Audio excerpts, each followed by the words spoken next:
So, I wonder who stole Big D's lucky bat. We'll find out.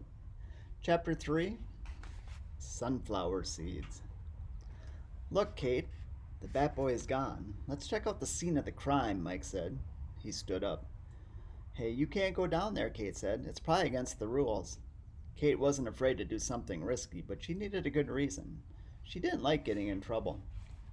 Even if it is against the rules, said Mike, they'll probably just tell us to go back to our seats.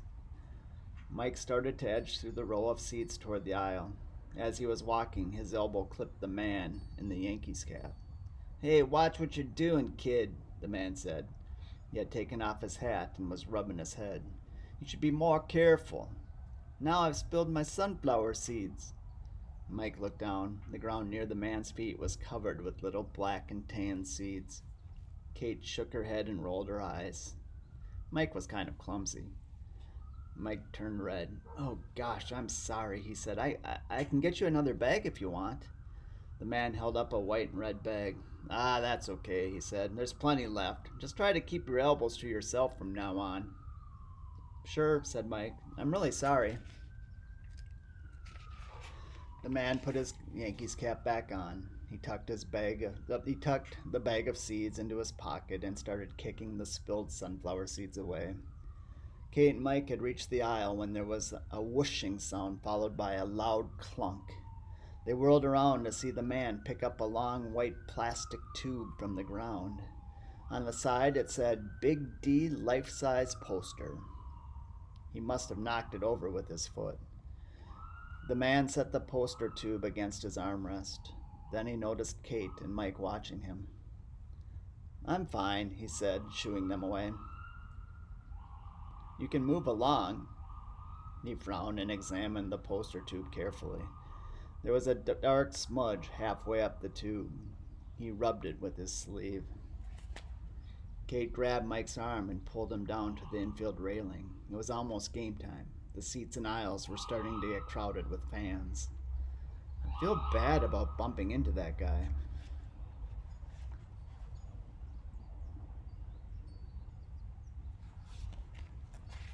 Mike said, Did you see how worried he was that he knocked that tube over?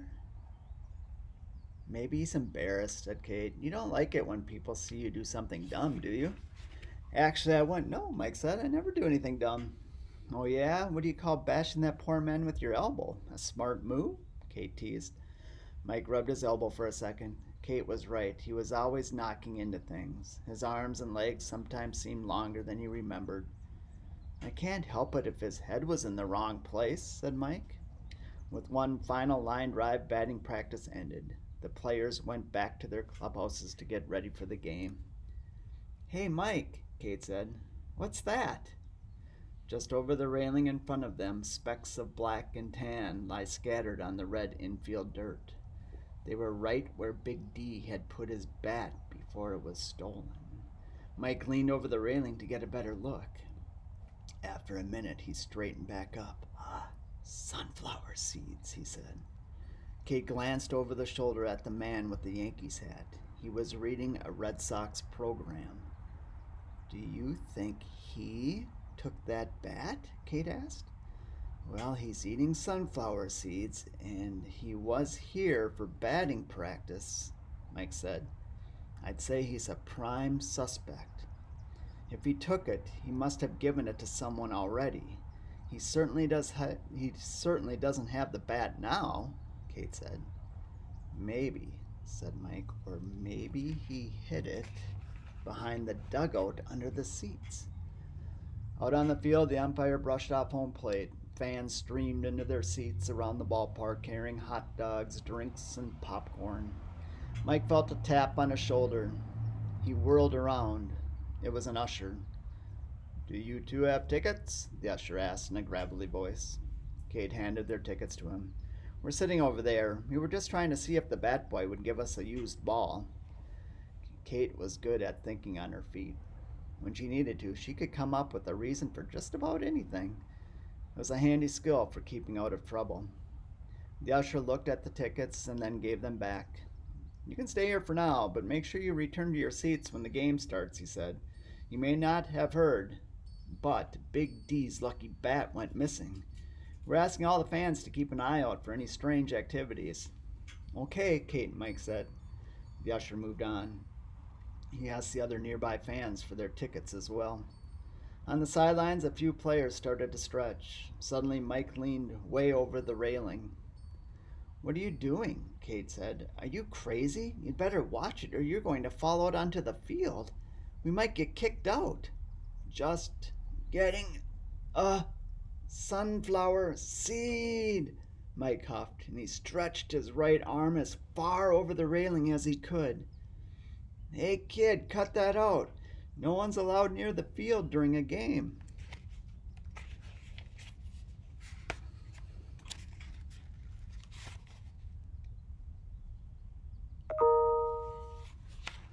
Mike quickly straightened up. The bat boy towered over him. The bat boy had caught him red-handed. Fans aren't allowed to reach over the railing or touch the field, the bat boy went on. You could get in a lot of trouble if anyone else saw you. Oh, I'm sorry, Mike said. I guess I got carried away. We heard about Big D's missing bat. We were just looking for clues, Kate jumped in. Do you know anything about who took it?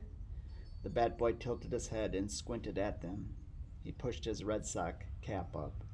I might, he said, but why should I tell you? Mike and Kate exchanged a glance, then Kate shrugged. My name's Kate Hopkins, and this is my cousin Mike Walsh. My mom's a reporter for American Sports. She's up there in the press room. Kate pointed to the window above them. The bat boy's face lit up when he heard the name American Sports. I love your mom's articles, he said. My name's Bob, but they call me Bobby Bat Boy around here. It must be cool to travel to all the ballparks and write about different baseball teams, Bobby added. Yeah, Mom likes it, Kate said. But Mike here would rather have your job. Oh, it's fun, Bobby said, but it's a lot of work. Bobby looked thoughtful for a second. Can you guys keep a secret? He asked at last. Instantly, both Kate and Mike said, Yeah. Good, Bobby said, and he lowered his voice. The security team found a ransom note at one of the souvenir stands about half an hour ago. The note said that if Big D doesn't pay by the end of the week, his lucky bat will end up as firewood. Bobby glanced over their shoulders. He leaned in toward Kate and Mike. See the man in the Yankees cap back there? He was one of the fans standing near the dugout during batting practice. He whispered. He was close enough to take the bat. The security people are investigating.